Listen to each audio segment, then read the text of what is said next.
Bonjour les amis, j'espère que vous allez bien. Alors cette fois, le format vidéo va être un peu plus long. On va parler des passages de grade, des traditionnels passages de grade en fin de saison. Alors très souvent, on me pose la question sur ce que je pense des passages de grade. Alors déjà, qui suis-je? J'ai débuté le Krav Maga il y a un peu plus de 25 ans, même 27 pour être précis. Et avant, j'ai eu plusieurs pratiques martiales, notamment la boxe thaï il y a une dizaine d'années, avec Dominique Poulet à Lyon, karaté, jiu-jitsu classique, jiu-jitsu brésilien, etc. Et en parallèle, du Krav Maga aujourd'hui, la lutte à livrer où je suis professeur et le MMA où j'ai passé la formation d'instructeur avec le grade vert. Ensuite, au niveau Krav Maga, donc j'ai été responsable Auvergne-Rhône-Alpes des grades pendant environ 15 ans. J'ai pu observer de toutes ces expériences l'évolution du Krav Maga, l'évolution des passages de grade. Parce que l'évolution du Krav Maga et l'évolution du passage de grade sont totalement liées.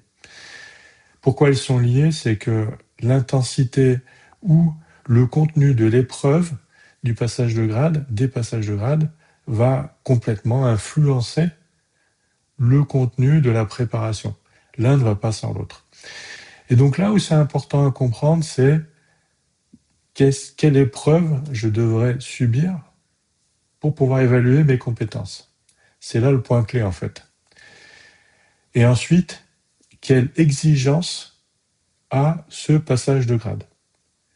Exemple, avec la fédé de karaté, le passage de grade ceinture noire, pour toutes les disciplines, c'est minimum 8 sur 20 pour pouvoir réussir, et 2 tampons qui prouvent qu'on a passé, qu'on a suivi 2 stages avec un expert fédéral.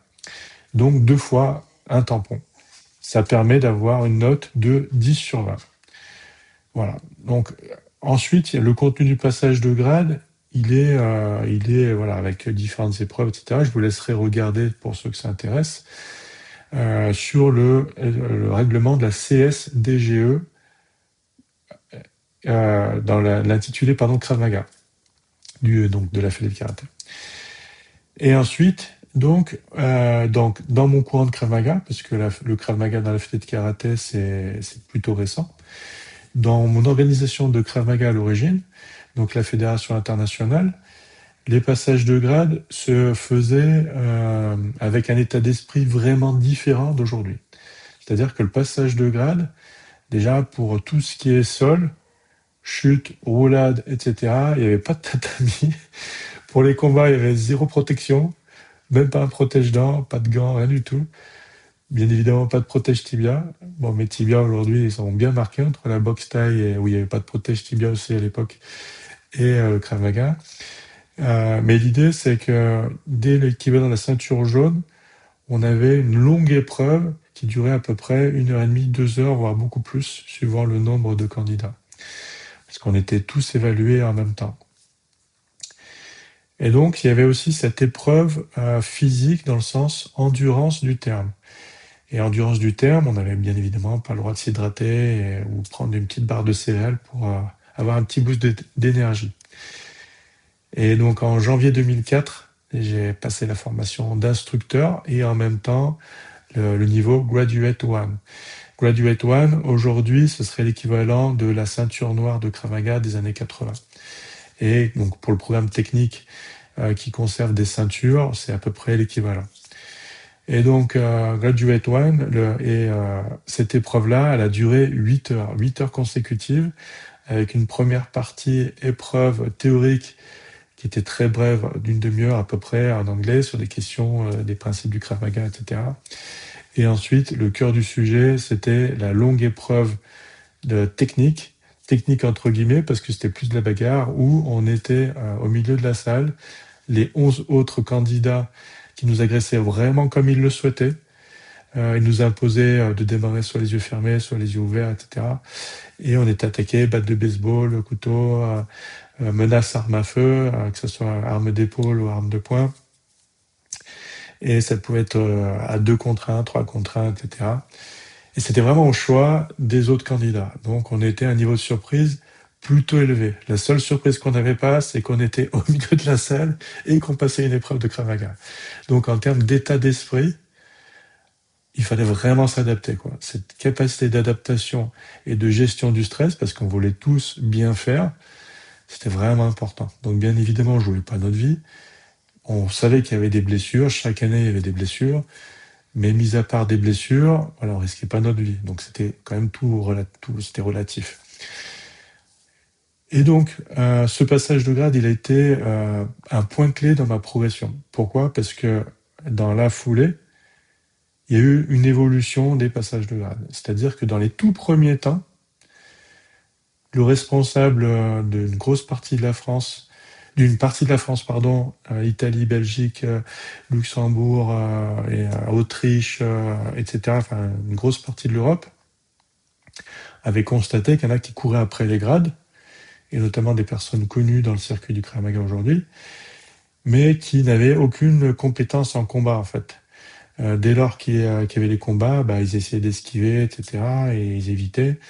Et dès lors que c'était un peu dans le dur, en termes de self-défense, bah, ils esquivaient. Par contre, ils étaient extrêmement forts techniquement.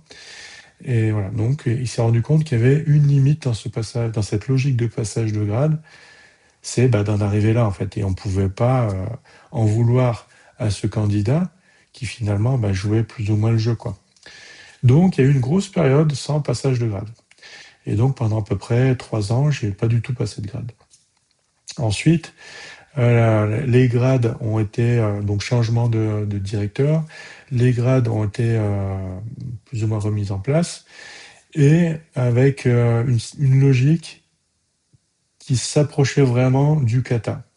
Donc, c'est-à-dire qu'il fallait faire vraiment la bonne technique avec le bon angle, etc. Donc, ça, c'était un peu prendre le problème à l'envers. C'est-à-dire qu'on devait absolument se retrouver, malgré la surprise, on débutait les yeux fermés, les yeux ouverts, dans le même angle qu'on avait étudié pendant le cours, etc., ou comme le souhaitait l'expert qui nous évaluait. Donc c'était une complexité dans la complexité, et où la simplicité, c'était bah, de s'entraîner en fait à reproduire le geste par cœur comme un kata. Donc là, ça commençait vraiment à me gêner, mais voilà, je jouais plus ou moins le jeu, j'ai passé des grades, et j'ai appris des nouvelles techniques, des nouveaux problèmes. J'ai atteint le niveau expert, et niveau expert, voilà, j'ai souhaité devenir expert international, et chose voilà, que j'ai atteint, enfin, c'est un but que j'ai atteint, et j'ai encore plus réalisé l'envers du décor. Et l'envers du décor, c'est quoi? Bah, c'était un constat vraiment alarmant où la personne qui avait appris par cœur la technique, comme dans la vidéo entre guillemets référence, eh bien, avait pour seul argument, bah, c'est ce qui est montré dans la vidéo. Sauf que la vidéo montrait un angle précis, un niveau de surprise précis, et c'était fermé en fait. C'était pas du tout réaliste. La technique en soi est bonne, mais vouloir faire exactement le même angle, le même niveau de surprise, le même niveau, et même la même distance, etc., alors que dans la vraie vie on l'a pas, ça devenait un non-sens. Et donc là, ça a évolué, ça a évolué. Et je vais pas vous dire le reste parce que voilà, j'ai pas, il y a aucun intérêt sur cette vidéo d'en parler. Mais ce qui nous était demandé en termes d'indulgence ne me convenait absolument pas. En tant que référent, je signais les diplômes, je signais les passeports sportifs, et mettre ma signature sur un diplôme pour un candidat qui ne savait faire qu'un kata, ça me gênait beaucoup. Et du coup, j'ai souhaité, ça a été une des raisons qui a fait que j'ai quitté la Fédération internationale, et je suis revenu à encadrer, entre guillemets, mes clubs sur Lyon. Et de là, d'autres clubs nous ont rejoints, donc au Mans, à Marseille, à Orléans, et en Suisse, et en Saône-et-Loire, etc. Et donc, il a fallu s'organiser pour nos passages de grade, pour tous ces clubs. Donc, on s'est organisé en organisation de Krav Maga. Donc, un programme technique spécifique, etc. Et donc, l'idée, c'est de mettre en corrélation ce qu'on souhaitait tous mettre en pratique pour nos élèves, chacun des instructeurs, c'est-à-dire les former pour s'adapter à des situations surprises, s'adapter à des situations qui ne ressembleront à rien à un kata. Et donc l'idée, c'était de mettre en place progressivement ce programme technique et ces épreuves. Alors les épreuves, elles n'ont pas vraiment changé depuis que j'enseigne en 2004. Ce sont quasiment toujours les mêmes quand moi j'évaluais les élèves. Elles n'ont pas vraiment évolué. Quand c'était d'autres experts qui évaluaient, bah oui, là il y avait des changements. Et les élèves étaient plutôt déçus parce qu'ils réalisaient que l'évaluateur voulait un kata, sauf que toute l'année on faisait pas de kata. Et donc ça a été un problème à pallier. Et donc aujourd'hui, on a des passages de grade unifiés chez Instinctif Krav Maga dès le début, avec un programme technique dédié, etc., avec une adaptation, une progression dans la difficulté, dans les problèmes à gérer. Plus on monte dans les grades, plus les problèmes sont complexes à gérer. Plus on monte dans les grades, plus ce sont des problèmes également rares à gérer. Et également, plus on monte dans les grades, plus l'esprit combat, c'est-à-dire échange de coups, combat au sol, debout, peu importe, sera de plus en plus intense. Et de plus en plus, il y aura un poids de plus en plus important dans l'épreuve. Par exemple, dans l'épreuve expert, c'est 100 minutes, 100 rounds de combat, 100 rounds d'une minute de combat. Et ensuite, il y a des épreuves en plus de combat dur et des épreuves de combat pleine puissance avec un temps moindre, mais dans tous les cas, ça fait à peu près 120, 130 minutes de combat pour les niveaux experts.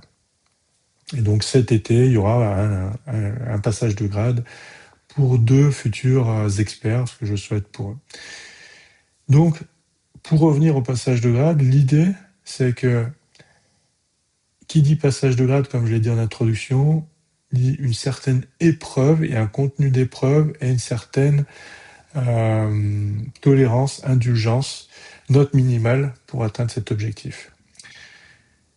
Donc vous l'avez compris, plus l'épreuve peut être prévisible, plus elle est facile à atteindre, et pour moi, plus on s'éloigne du cahier des charges du Krav Maga, c'est-à-dire survivre face au pogrom qu'il y avait dans les années 30 face aux nazis, et des agressions qui ont sans cesse évolué dans le temps, etc. Et donc l'objectif, c'est ça, c'est comment je vais préparer en tant qu'instructeur mon élève, les futurs candidats, pour pouvoir atteindre cette forme d'objectif. Pourquoi cette forme d'objectif? C'est que finalement, pour moi, ces épreuves n'ont pas pour objectif de remettre un diplôme ou un écusson aux élèves, mais finalement de mieux les préparer à affronter la vraie vie, en fait.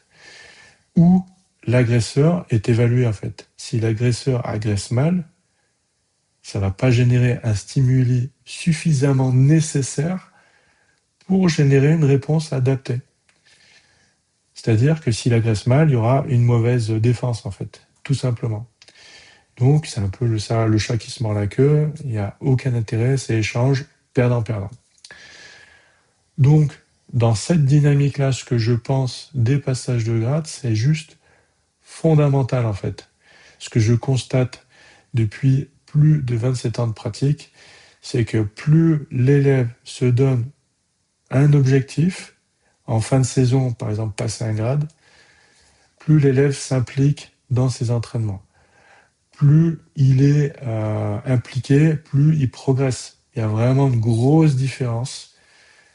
Progressivement, alors c'est pas une course entre les élèves, mais c'est juste flagrant la différence de progression qu'il y a entre les élèves qui se préparent et les élèves qui viennent passer du temps pour s'entraîner et faire un sport utile potentiellement, comme la plupart des élèves le pensent. Et encore une fois, il n'y a pas de jugement de valeur.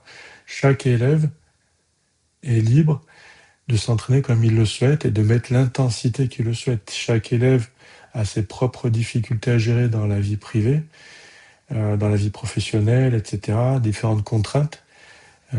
Pas tous les élèves peuvent s'entraîner toute l'année et à tous les cours, mais n'empêche que ce que je constate, même des élèves qui ont des difficultés, qui ont eu des blessures dans l'année, mais qui continuent à s'impliquer en posant des questions, en prenant des notes, en venant en cours malgré la blessure, malgré le handicap ponctuel, ce sont des élèves qui vraiment progressent. Et progressent même en ne pratiquant pas. En fait, il y a un tas d'études au niveau des neurosciences et de l'imagerie médicale qui mettent en évidence que s'entraîner, observer, s'entraîner en posant des questions, s'entraîner en observant, etc., permet de réellement progresser. Beaucoup de spécialistes, je vois par exemple, quand je vous parle, ça me fait penser à la patrouille de France pour s'échauffer. Vous avez tous vu ces vidéos où ils s'entraînent les yeux fermés, où le leader donne les ordres et chacun dans son coin fait les mouvements, etc., vraiment de manière très minutieuse, très précise, etc. Et un tas de recherches, je vous invite à regarder les vidéos sur le sujet, notamment le CNRS de Lyon est en pointe dans ses recherches avec des sportifs de haut niveau, etc. Donc ça marche, c'est pas parce qu'on vient pas à l'entraînement, c'est pas parce qu'on n'a pas l'énergie suffisante pour s'entraîner à l'entraînement qu'on va pas progresser. Et du coup, que notre projet de potentiellement passer un grade en fin de saison, eh ben, il est mis à l'eau, en fait. On pourra pas, voilà. Bref, vous m'avez compris. Donc, l'idée, c'est, quand vous débutez le Krav Maga, pour moi, en tous les cas, dans notre discipline, fixez-vous cet objectif minimal de passer un grade. Quoi qu'il vous en coûte. Quoi qu'il vous en coûte, bien évidemment, c'est après vos charges familiales, vos charges professionnelles. Mais où je veux en dire, c'est que même si vous êtes blessé et que vous pouvez vous déplacer en cours, ou vous pouvez simplement regarder les vidéos, etc., participez.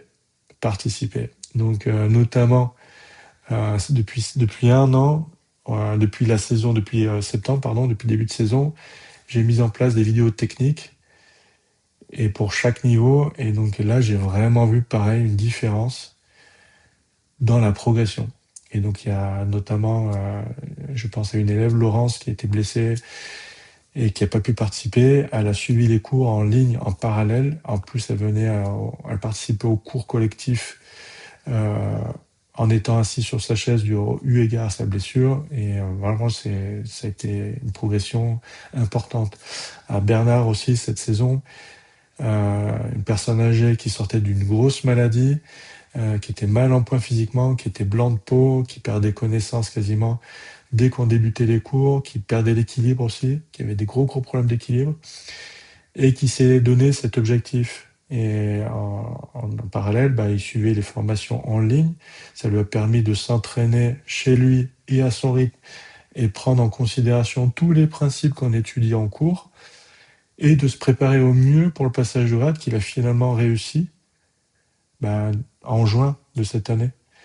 Et c'était vraiment génial de le voir progresser, de le voir atteindre cet objectif. Et encore une fois, avec une note minimale de 85%. Donc lui, il était au-dessus de ces 85%. Et il a validé. Et il n'y avait pas d'indulgence eu égard à son âge ou à sa forme physique. Il s'est accroché. Il a atteint les objectifs minimaux qu'on lui avait fixés. Et il a réussi. Et des exemples comme eux, j'en ai plein chaque saison en fait. Et c'est là où c'est extrêmement vertueux. J'ai plein d'élèves, même après les années qui défilent, etc., qui m'en parlent, qui m'envoient des messages quand ils voient les photos des passages de grade, quand je parle des passages de grade, etc., ça les a marqués à vie. Pourquoi? Parce qu'ils ont réalisé qu'ils pouvaient dépasser ces limites qui s'étaient eux-mêmes fixées, en fait. Ils pensaient ne pas être capables d'atteindre cet objectif, et ils l'ont réussi. Et ça, c'est extrêmement important pour nous. Et à titre personnel, je suis à chaque fois vraiment très impressionné de les voir chercher des ressources en eux, de les voir réaliser qu'ils les ont et de réaliser qu'ils ont réussi à atteindre cet objectif. Et à chaque fois, ils sont pleins d'émotions, ils sont émus quasiment à 100% aux larmes. Et c'est très chouette à voir. C'est très chouette à voir parce que ce sont de véritables épreuves physiques, mentales et bien au-delà d'une épreuve technique. Donc, vous l'avez compris, je pousse vraiment chacun de nos élèves à passer des grades. Alors bien évidemment, je les pousse. Il y a un certain degré d'intensité, puisque s'ils ne veulent absolument pas passer de grade, je n'insiste pas plus en fait. On en parle régulièrement avec les instructeurs. Ils ont cette forme de discours avec les élèves lorsqu'ils ont les élèves en cours, mais on ne peut pas aller au-delà en fait. S'il n'y a pas d'interaction, nos compétences de pédagogue ne servent à rien en fait. En tout cas, eu égard à cette motivation pour passer un grade. Voilà. Donc, j'espère avoir répondu à toutes vos questions sur les passages de grade. Si vous avez des questions sur nos passages de grade, n'hésitez pas, commentez, likez si vous avez aimé cette vidéo et n'hésitez pas à la partager si, pareil, vous l'avez appréciée. Voilà, je vous souhaite un bel été et une bonne préparation pour la saison prochaine.